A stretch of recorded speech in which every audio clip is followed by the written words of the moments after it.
I didn't plan to start writing my second book in the middle of my honeymoon, but apparently that's exactly how the universe likes to teach me that there's no such thing as perfect timing.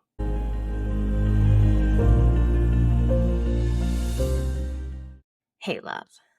Today I wanted to talk about something I think every person who feels like they are purpose driven, soul led, um, probably wrestles with at some point in their journey. And I feel like the lie that our worth is tied to our momentum. And I feel like in my busiest seasons, I picked up this belief that if I'm not creating, if I'm not producing or launching something, then I must be failing. I must be doing something wrong. And sometimes it can feel so sneaky because it hides behind the words ambitious, successful. And for those of us who feel deeply called to a mission, a purpose, the work that we do, um, something that really matters to us, that lie can be exhausting. I find that in the last 10 years of building and really focusing on my own purpose, building my business, my brand, I have feared that pause. I have labeled it as failure. But what I've learned in the last couple of years is that the quiet, the slowness is actually the most sacred space for us, for clarity to come through, for us to be able to recalibrate, especially because we are souls that are evolving, especially if you're on this journey and on your path where healing is taking place and transformation and growth is happening alongside that. Our soul is growing, it's evolving. And sometimes we need this intentional space to pause and literally be able to recalibrate, right? For us to be able to allow the new visions and the dreams to really ground and settle in. Because what happens when you're in the busyness and you're constantly moving and moving and moving, you're jumping to the next thing and you're not even giving yourself a moment to come back and say, hey, is this still where I'm going? Right? And that's what's so sacred about the pause, about giving ourselves, about leaning into this space where we are being called to. I don't like to say take a step back, but to slow down, to maybe not be in that space of output, of overly creating and producing anything. And maybe it's just a matter of creating for ourselves instead of creating for the world, the people, your community. And I've been very open about the last 2 years have really been, I want to say maybe even 3 years now, have really been this place for me to recalibrate. There was so much growth, so much of my soul evolving, a lot of shedding happening behind the scenes, front of the scenes, all of it. And I yet never gave myself the space to really witness that, to let that land, and to let myself really sit with, okay, now with everything that I have shed and let go of, what is now true for me? I've never given myself that space. And so that's why it's very interesting that, I feel like as I record this, it's like there's this 10-year mark. I'm celebrating this like 10-year anniversary of my first speaking engagement, first speaking competition that I was a part of that really changed my life and really was a catalyst for me. And yet it's hard for me to even hear that speech because I see how much I've evolved from that version of myself. And it's even not long after that speech, my book came out. And that's why it's even very difficult and challenging for me to even to relate with my book. Not necessarily the content, but more so just like I've evolved as a writer. I've evolved from who I was. And when we don't allow ourselves the space to really land in this like new version of ourselves, maybe like a 2.0, we just get caught up and we miss the point. And then our soul's evolution, the thing that's really calling us, doesn't really like come in. And so I want to take you to a moment. This is why this all kind of like comes together. Is, as I said, 2-3 years, I've been kind of just like creating, struggling with pause, forcing myself at times, but also like having this deep trust of just like all the breadcrumbs as I've always done. And so let me take you back to January, the end of January, when my husband and I, we went on our honeymoon to Tulum.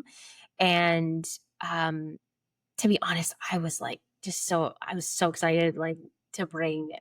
There was no intention of reading, creating, absolutely nothing. It was just, we're going and we're going to enjoy. And it's about us being together and like just reconnecting after, us getting married. And for the first time, there was literally no intention of me to do anything. There was no expectation that I was putting on myself for that. And just things, of course, have other plans. So first day or the second day, we get upgraded to this luxury resort. And we were essentially going to move to this other 5-diamond resort at the end, the last few nights of our stay. And to be honest, it was definitely one of those moments where it was like, pinch me. Is this real life right now? And it was something that I was really struggling with at the same time. I was so excited for it. And at the same time, I was really struggling with, am I worthy of this? Am I just deserving of this? And as we went to this next resort, and it was literally as we were at the gates waiting for security to confirm and let us in, that this second book landed. And I was like, oh my gosh. So things started to really like unfold. And so I simply allowed myself to really just start writing down these things of like, all right, what is this book meant to be? And the thing is without knowing, it was like something that I had kind of already had been playing around with in the background started to make sense. So in ways, I guess I had already been working on this next book, but I didn't know that it was a second book. And so it's interesting when we really start forcing something to happen, we start to receive what we're like deeply desiring and asking for. And so it's interesting that like, we don't have to hustle all the time. It's in that space that we give ourselves that we open up the channel for the clarity to land. Because when you're constantly go back to the next thing, where's the space for it to land? for it to come through. And so it was just very interesting that the second book landed in this moment, and everything started to piece together. And since then, it has been continuous evolution of this book and also this next chapter of my life, which, as I've been very open about, you know, this next chapter is definitely going to involve becoming a mother, hopefully, God willing. But it's also just like being able to really take this like next step in a lot of these glimpses and visions that I've had. A lot of it surrounding around breaking cycles and generational healing, ancestral healing. And so the point here, though, is first and foremost, I think why we're so afraid of allowing ourselves to like slow down and have this pause, is because for many of us, our nervous systems are wired for this urgency. And if you grew up maybe around unpredictability, maybe around chaos, or even just this constant pressure to achieve, then being busy becomes your safe place. And I say that with so much love because this is me. And stillness feels like danger, feels uncomfortable, feels unsafe. And you start to tell yourself, or you start to feel like if I'm not doing something, then I'm falling behind. I'm going to be forgotten. Hustling used to be an armor for me. It used to be something that I gloated about. It was an armor, and it made me feel needed, useful, worthy. But the truth is, this like real soul work that we have, it has its own timeline. And it doesn't care about your to-do list. Sometimes the deepest like work and healing and evolution for our souls happens in the underground, happens in the stillness. It's just like you plant seeds and then you don't see them until maybe like a couple months later, right? There's always this planting seeds and then seeing the growth. The seasons are changing. The ocean tide, it pulls back before it pushes forward. It's all this cyclical nature of it. We're not built to be on all the time. And that's a big unlearning that our souls need, and that we can learn from the indigenous. They know this is what they know. This is what they live off of is the cyclical nature of the earth, but of who we are as well. And so something that you could really sit with. I have been loving just sitting with my journal and being prompted with reflection. So I thought I would give you some prompts so that I invite you to sit with and reflect with and just see what comes through for you.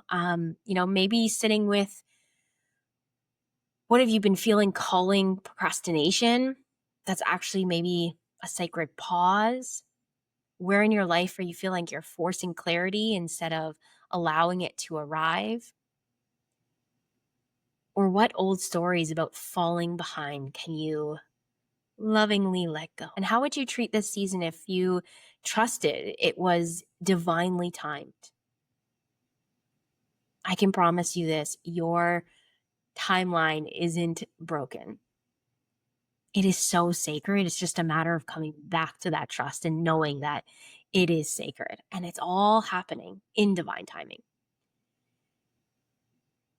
And so if you're listening to this right now and you're in a season of slowness, of pause, tending to yourself, maybe you feel stuck, uninspired, not creating at the pace that you used to, not feeling lit up by the same things that you used to, I want you to hear me when I say that you are exactly where you need to be. The pause is not the end. It's actually a new beginning. Your stories, your art, your legacy, it's all unfolding. And so just allow yourself to really put your hand on your heart right now. Close your eyes if you can, and just repeat these words with me. I am exactly where I need to be. My timing is sacred. My silence is seeding my next masterpiece.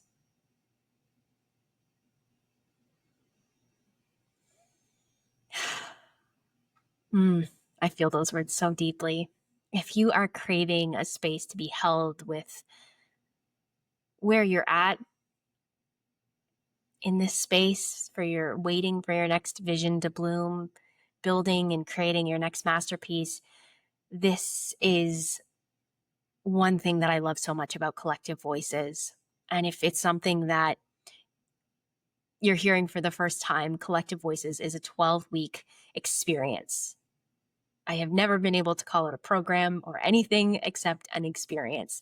And I lead it with a dear friend, dear soul sister, where women come to write, share, and author a chapter of their story. And often it becomes a catalyst for their next chapter too. So if you're in an incubation phase, this is your invitation to be held in it. You don't have to rush anything, just have to have full trust. And we are beginning in October, so there is so much space to sit in this and land. And if this piques your curiosity, the link down below for all the details is there on Collective Voices. And I just want you to know to remember to trust, trusting the timing, trusting yourself in the in-between. I love you, and I'm so grateful that you're here and that we could share this conversation today.